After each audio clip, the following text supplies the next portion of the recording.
Hello everyone, my name is RoboJace and welcome to Minecraft Hardcore. In this video, I will be telling you how I survived 100 days in Hardcore and how you can too. If you enjoy this video or find it useful, make sure you hit that like button. And if you want to see more of my content, maybe hit that subscribe button too. But enough about that, enjoy the video.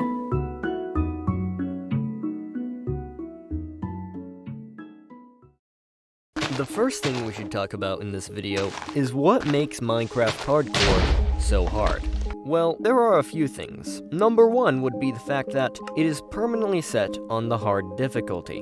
One of the things that we take for granted in normal survival is that we can change the difficulty anytime we want. So let's say you're playing in hard mode and a horde of zombies spawns and you only have a stone sword.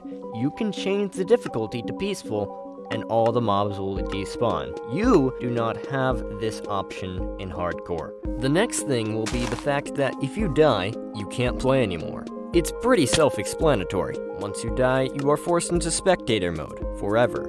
The last thing that I'm going to talk about on this topic is that hard mode is, well, hard. All hostile mobs have an increased spawn rate, they deal more damage, and also skeletons shoot a lot faster.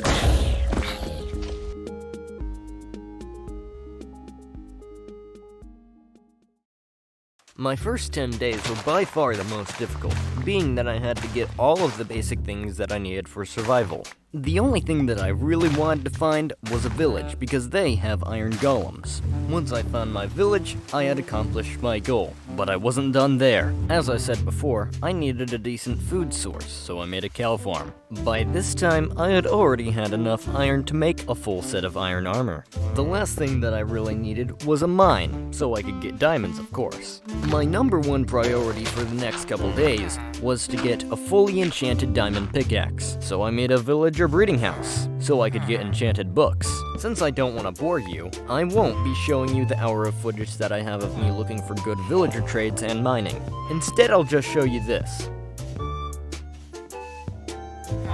And after several hours, I finally did it. I made my 100% pickaxe.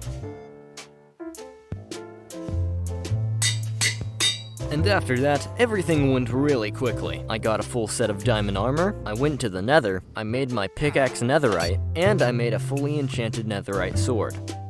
And at the end of my 100-day journey, I looked out into the sunset.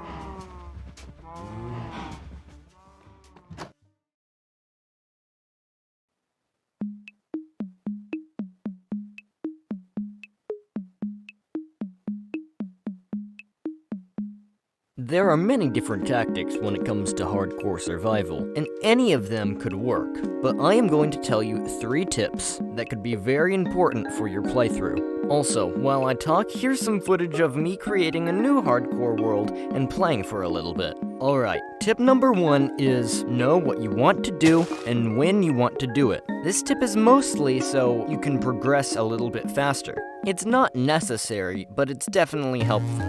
And as I approach this desert temple, this leads me into my next tip. Tip number 2 is to always be safe.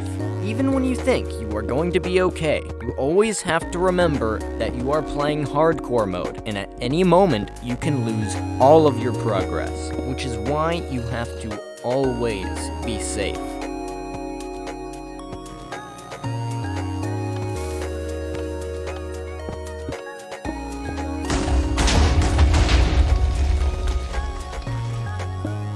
And as I build this house, I'll get into my final tip, is to not rush yourself. What I mean by this is make sure you're taking things as slow as you need to. Like, as soon as you have the resources to get into the nether, you should probably prepare a bit more before you actually go into the nether. Like, for that circumstance, I got myself full diamond before I ended up going into the nether. But you don't really have to. It depends on how you want to play. If you follow all of these tips, then I truly believe that eventually you will also be able to survive 100 days in hardcore Minecraft. Thanks for watching.